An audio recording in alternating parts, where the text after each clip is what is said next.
What's up, guys? Welcome to my channel. My name is Phoenix Jakes, and go ahead and subscribe. Don't forget to press the little bell button so that you can get notifications when I post my new videos.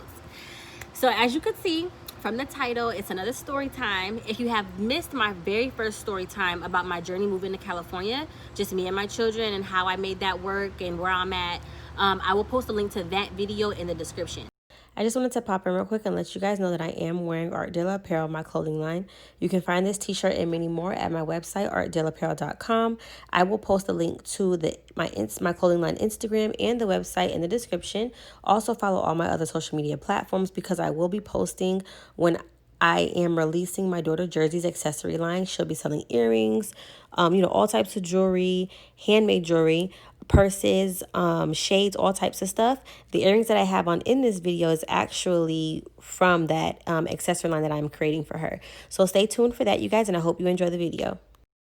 This journey story time is going to be a little bit different. It's a very emotional topic for me. And so grab your tissues. I got my tissues, y'all, because I've been crying these past 3 days. Today is August 8th, 2020, around 9 a.m. And as of August 7th, yesterday, I have officially found my family. And what I mean by that, I mean my dad's side of the family. I know my mom's side of the family. I grew up with them. I did have a father in my life as when I was 1 year old. From 1 year old up until now, I did have a father figure in my life. My little sister's father, I grew up thinking that he was my father. So I did not grow up without a dad. I did have a father in my life, but he was not my biological dad. I found out at 11 years old. I'm 28 now. I'll be 29 in October. And I found out at 11 years old that he was not my biological father. So this is going to be a very long video. I'm going to try to keep it as sweet and short as I possibly can. I'm trying to keep it around 30 minutes long because I know you guys not going to watch all of it. Try to watch all of it, okay? Especially towards the end. And the beginning of the video is going to be about just the background story, right? I want you guys to really understand everything so that when you see what has happened yesterday, you'll have a little bit more understanding. And I know I'm not the only person in the world that has dealt with things like this. There's so many people out there trying to find their families. So I'm sharing my story to hopefully inspire and help and give hope to other people that not to give up, because I had given up a lot of times. Like I said, I found out about my father at 11 and I just found him at 28. So I was born in 1991 in Springfield, Massachusetts, October 1991. And my mother met my father in Hartford, Connecticut. My father was born in New York, New York, and he lived the last 18 years of his life in Bridgeport, Connecticut. He was 26 years old when he died. Born in July, died in September. He died when I was 11 months old. And my mother said that he didn't know about me, that she was pregnant. She actually, every few years, you guys, my mom lied to me in the beginning, okay? I found out through my research the truth. And so let me go ahead and just say this. I am a firm believer in speaking my truth. No matter who it hurts, no matter who make them look bad, my story is my story. And if you're ashamed or embarrassed about the story that I tell because you've done something wrong to me, then that's your sin. That's your problem that you have to deal with God or whoever you believe in. But my story is my story, and I'm not going to sugarcoat my story to make someone else feel better that have done me wrong. So I love my mom. I love my dad. I love my family. But I don't mean any harm to them by me telling my story. This is just my truth. And I say to you, whoever else out there that has not told your truth yet because you're scared to hurt parents' feelings or whatever the case may be, no. Tell your truth, speak your truth, tell your story, and the sins that they did, the things that they done wrong, they have to deal with that. Don't protect them. Don't hold in your pain to protect somebody else that caused you that pain, you know? So, about my childhood, I grew up feeling unwanted, unloved, just like an outsider. It wasn't always bad. We lived a good life. My mom and dad made sure that we had good Christmases. They worked. My mom was good when she was with my dad. I knew her to take care of her kids, but the loving side was not there. The providing side was there. She put us in dance class. We were in sports. Like I said, good Christmases, but just that mother-daughter bond was not there. So like I said, it just made me feel unwanted, unloved. My mom, she yelled a lot. My mom, everybody's dealing with shit, right? My mom dealt with things in her childhood that caused her to be certain ways as a mother. The same way I dealt with things in my childhood that are causing me to be certain ways as a mother that I don't even like. So I don't fault her for that. But I want to say that it is very important that we heal, because I learned as a child that because my mother didn't get to heal, that it caused me pain that maybe wasn't even real. Like, I felt like she didn't love me or didn't want me, but maybe that wasn't true. Maybe it was just she didn't know how to properly, be a well-rounded good mother. And it is what it is. But that pain is not going to go away. So anyways, I grew up feeling like I didn't belong. Honestly, I felt like I was adopted. I always felt like I didn't look like anybody. I have four siblings, three sisters and a brother, and everybody looked like somebody. Everybody looked like their dad or looked like my mom, and I didn't look like anybody. Now I see I look like my mom, but then I felt like I didn't look like anyone. So I always knew, and my father, I'll post pictures, but I knew. I always knew, but I just never said anything. And I think that also played a part. I knew they were hiding something from me. So one day, when I was 11 years old, I can't remember what year it was, I had to do the math, but my mother and father got into a really big fight. And my mother says that they were fighting physically. She ran to the kitchen. Now we're in the living room, kitchen, their bedroom, our bedroom. Me and my sister are in our bedroom, and we're hearing all of them in their room. Next thing we know, my mom runs out the kitchen, and we're like behind the couch in the living room in the corner watching, and she pulls out a knife, and he calls the police. And when the police got there, he didn't want to press charges. But my mom was running her mouth at the woman police officer, and they arrested her and charged her. My dad tried to go to court and get everything dropped, but the state took it over and charged my mom with assault with a deadly weapon. So when my mom went to jail and the cops were there asking my dad, like, hi, it was me and my little sister. And he was like, are both of the kids yours? And he was like, no, only one of the kids is mine. And my little sister, Samara, she's like crying, whispering to me, like, what is he talking about? That's not my dad. Like, she's bawling, y'all. And I'm just like, girl, shut up. Yes, that's your daddy. It's not my daddy. But I didn't say that. I was like, girl, Maka, just it's okay. She was 9. I was 11. And I was just telling her, calm down. It'll be all right. Like, he didn't mean it that way. But I knew he did. And I knew he was talking about me. And when my mom got out of jail, she came home. My dad went to a hotel or whatever. And I asked my mom, I said, Mommy, what did he mean by that? Like, when he said that both of the kids wasn't his, only one. My mom, and she said that my father had died she said he died when she was 6 months pregnant. She said he died when I was 6 months pregnant, and he was Puerto Rican, and he lived in Bridgeport, Connecticut. His name was Luis Estrella. So I hope I'm saying his last name right. It's Hispanic. It's I don't know how to I don't know how to pronounce or speak Spanish. So, but it's Estrella. It means star in Spanish, which I really love. I thought that was very cute. It's actually how I named Nova. After him.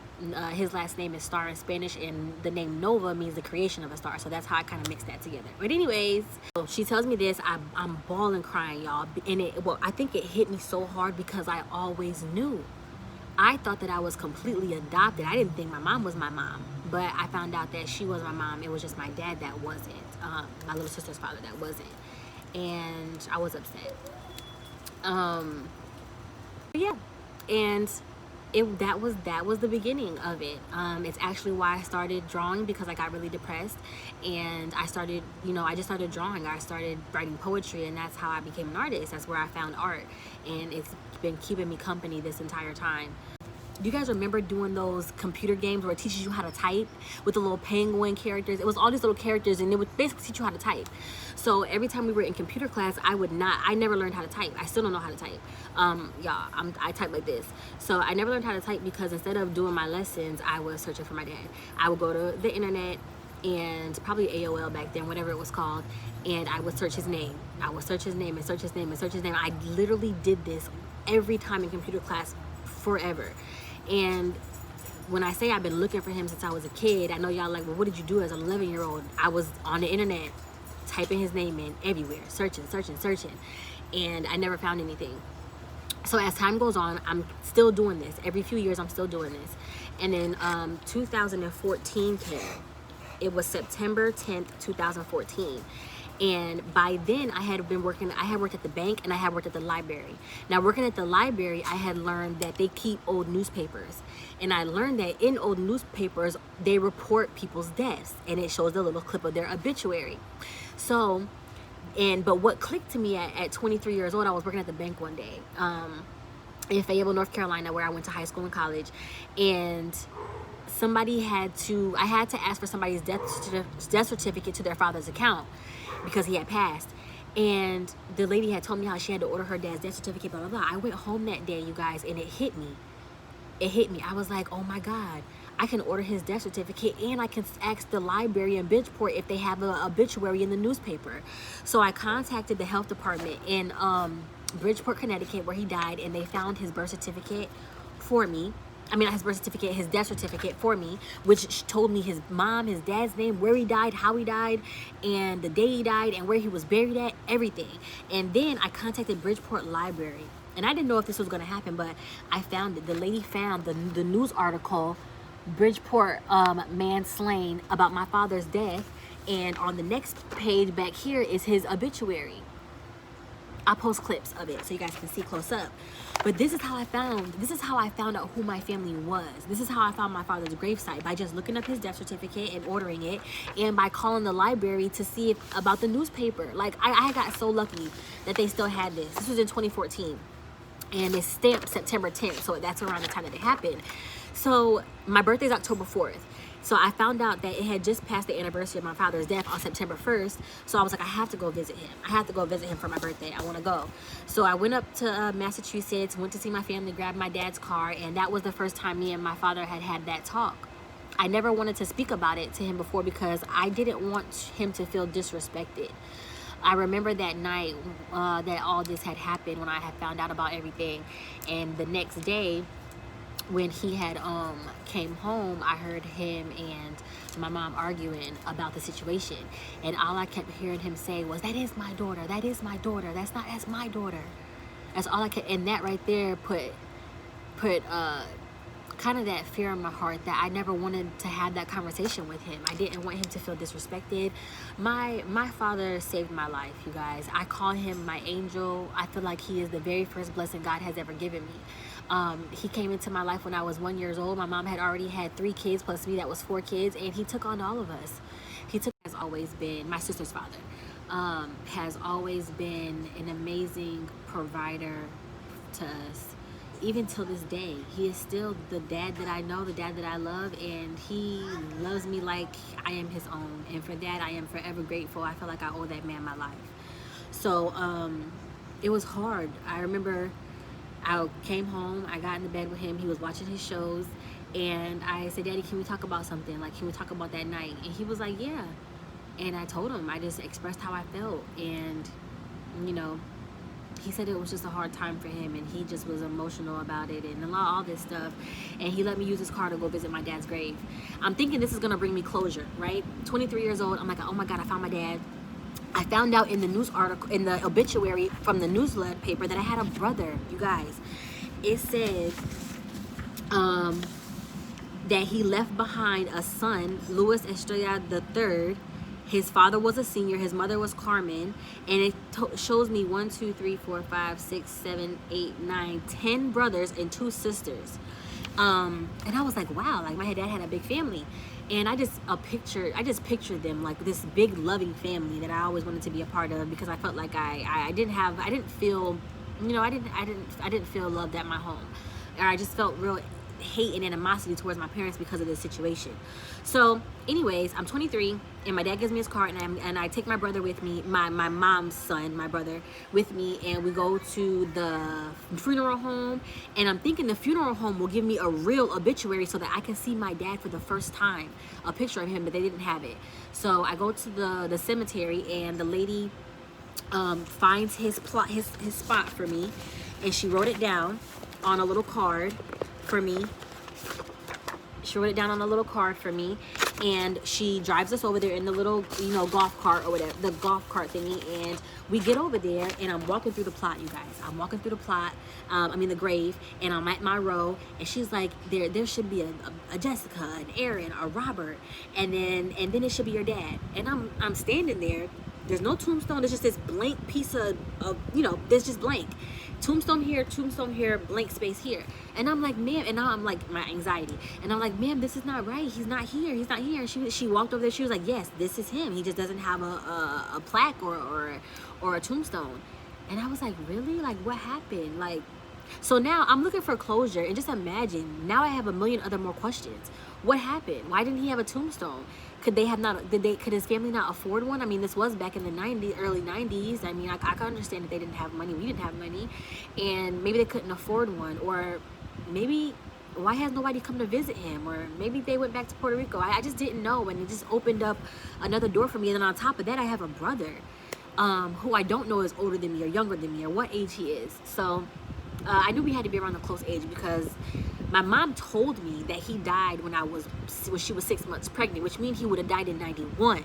When I got his birth certificate, I found out that he died in 92 when I was 11 months old. And I think my mother lied to me so that I wouldn't ask the question of, did he ever come see me?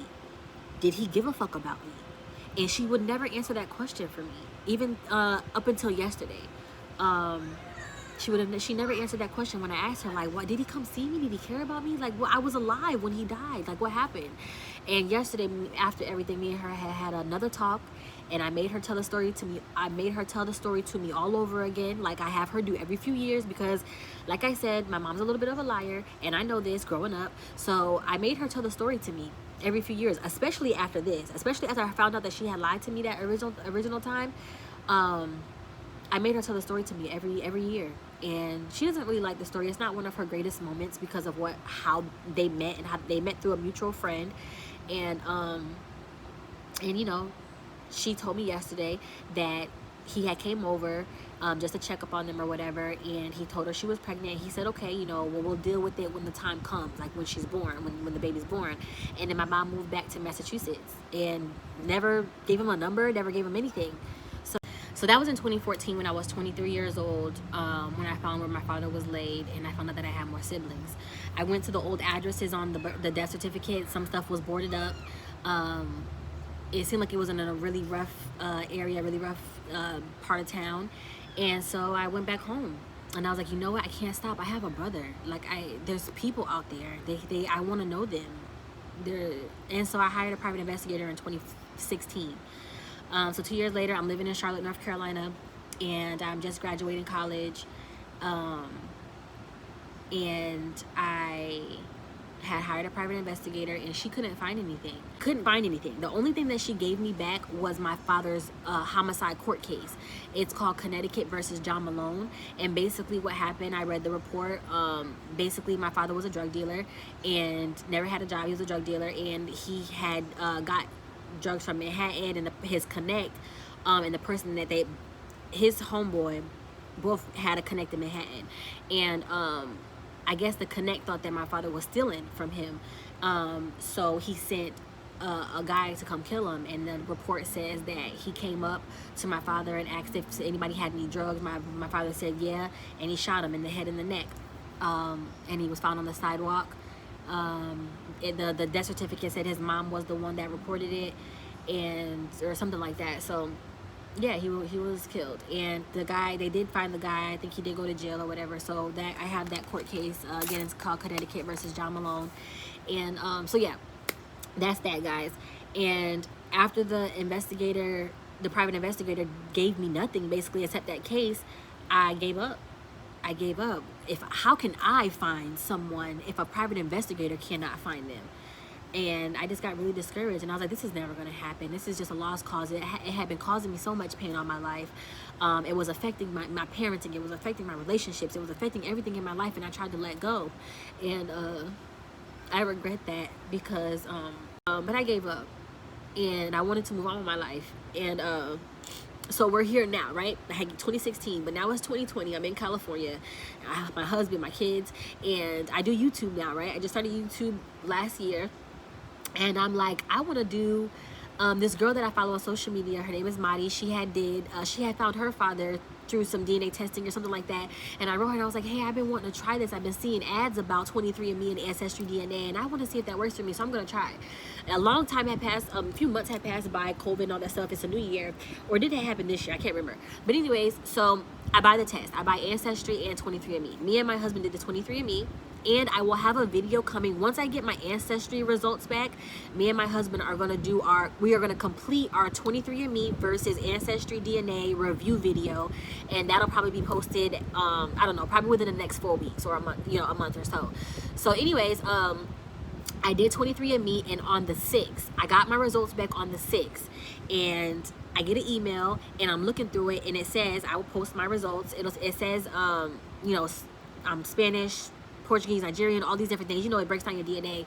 And as I'm going through the relatives, it said I had 1,480 relatives. So I'm going through them, and they're all Hispanic. They're all Hispanic. They all have Hispanic names, and they all have Hispanic blood in them. And I found one first cousin. I found lots of second cousins, third cousins, fourth cousins, a few cousins on my mom's side that live in North Carolina, where my grandfather is from. And a lot of these relatives are in Puerto Rico. I actually have 2 relatives, third cousins out here in California. Made me start looking for my family again was my 23andMe results. As I was going through the relatives list, it had people with the same last name as my father.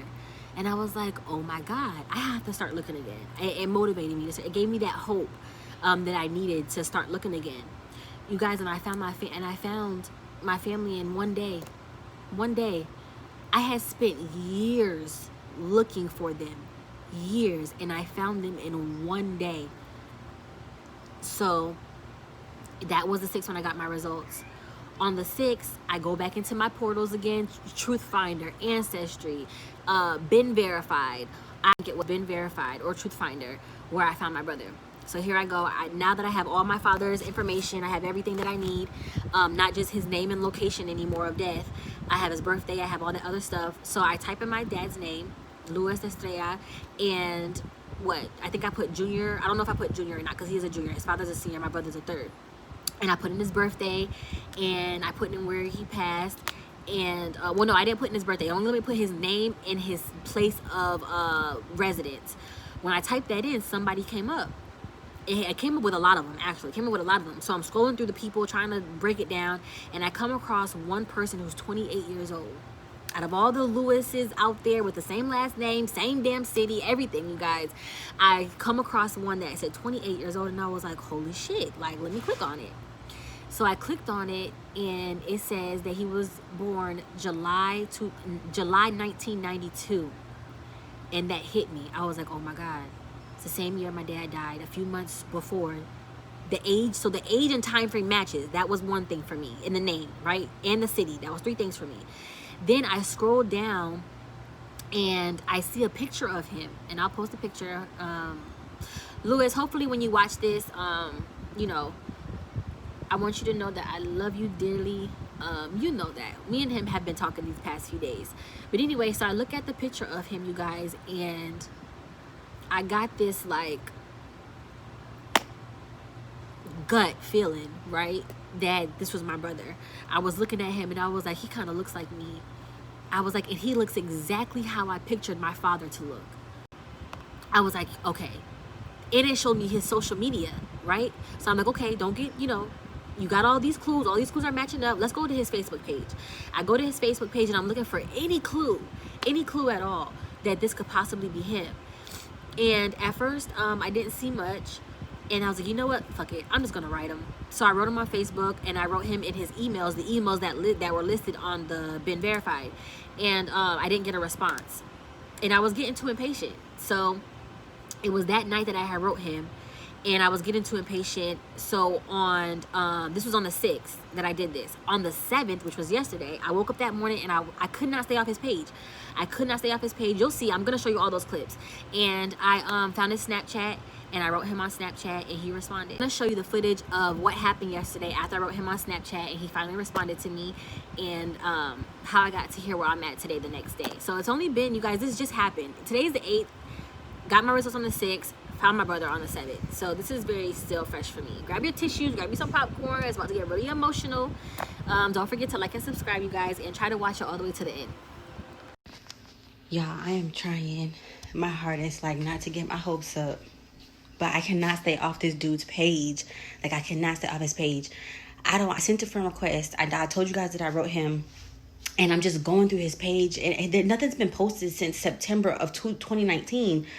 So I don't know if he just stopped using Facebook, or if he, I can't see because he's not my friend. But y'all, I'm trying to find any clue that this dude is my brother, and I'm scrolling through, and I told y'all my dad's mom's name is Carmen Rivera. I just found a post that he said from 2018 saying that his grandma Carmen passed away from cancer. Y'all, I'm about to cry. I found his Snapchat. In his photos, it was a picture of his Snapchat telling people to follow him. So I hit him up on Snapchat, and he fucking responds like 2 minutes later. Y'all, oh my God. Okay, so I wrote him, I said, how are you? He wrote back, he was like, I'm fine, how are you? And I was like, this may be weird, but I just want to ask you a few questions. Is your father's name, Louis or whatever? And is your grandma's name Carmen Rivera?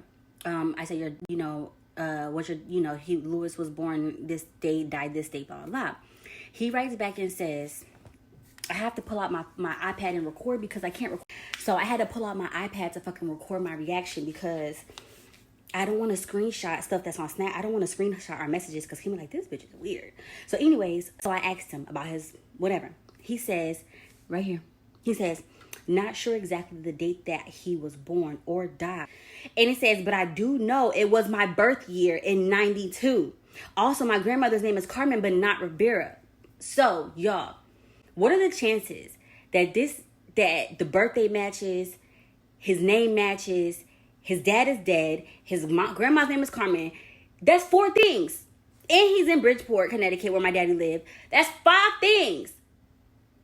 What are the chances that he's not the person? Y'all, oh my God, he's typing. He saw my message. Okay, so I said to him, okay, I think you're my brother. Again, sorry if this is alarming to you, but I've been trying to find my dad and his family since I was 11. Do you mind if we speak over the phone so I can tell you everything I have to confirm if you're the right person or not? My number is blah, blah, blah, blah, blah. I'm free if you have about 5 minutes to talk. You can also FaceTime me if you would like to see that I'm a real person and it's not on the weird shit. So he just opened my message. I seen it.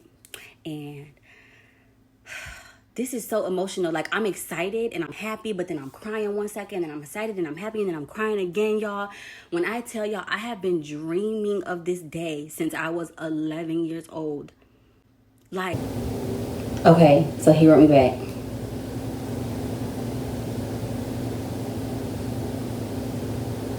He said he doesn't feel comfortable FaceTiming. How would you know about me? Okay, he said he's not comfortable FaceTiming. I said, okay, when I was 11, my mother told me that my father's name was blah, blah, blah. They met around 89. He texted back, he said, I'm willing to answer any questions or give whatever information I have. I have nothing to hide. I said, is it okay for you to call me because it's way too much to text? He said, okay. Hello? Hello? Hi, thank you for calling me. I apologize if I sound nervous or shaky because... Okay, y'all. So, I just got off the phone with him.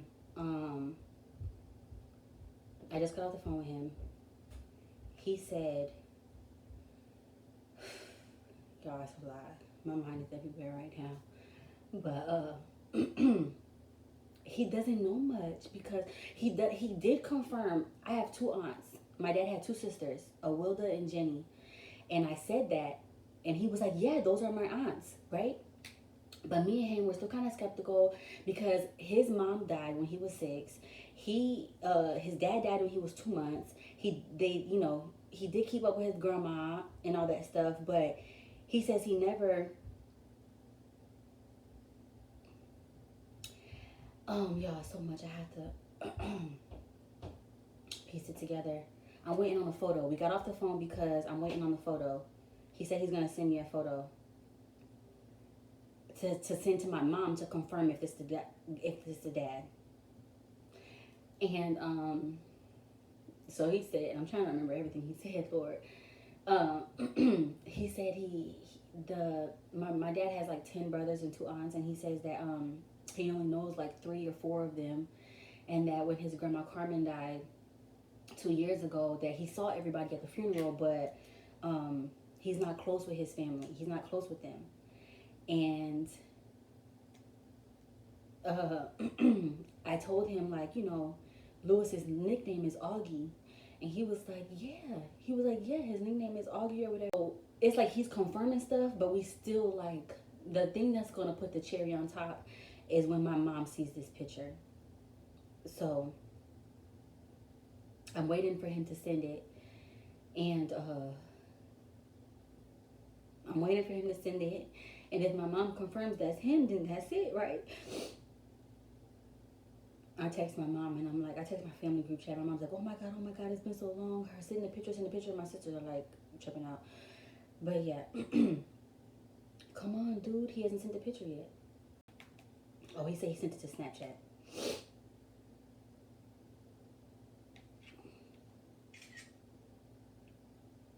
Okay, let me send it to my mom. I'm sending the picture to my mom. This is the picture. That's the picture. I'm sending it to my mom.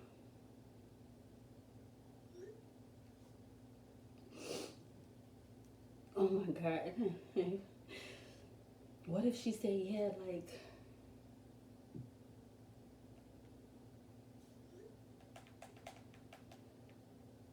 come on, Ma, is that him? This part is so hilarious, y'all. I was getting so frustrated because I'm sending her the picture, and me and my sisters are all like, okay, waiting. Hello, is it fucking him? I was getting so mad. What the fuck? I'm sorry. Ma, is it him or not? She's not answering.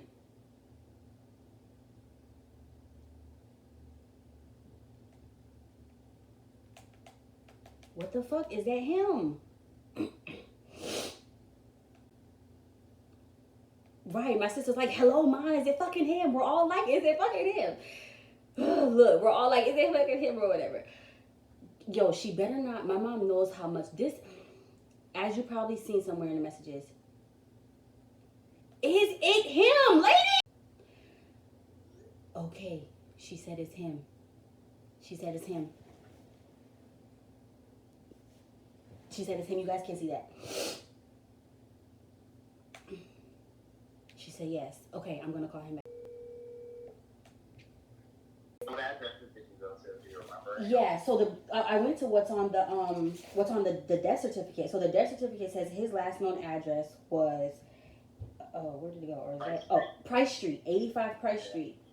Yeah, that's what I heard. I hear when my mom was pregnant with me, that's where we lived, and then when I was born, I moved. Yeah, 85 Price Street was the address where his last known address, and then Carmen's last address. My mom, I sent you a picture to my mom, and I was like, Mom, does he look like him?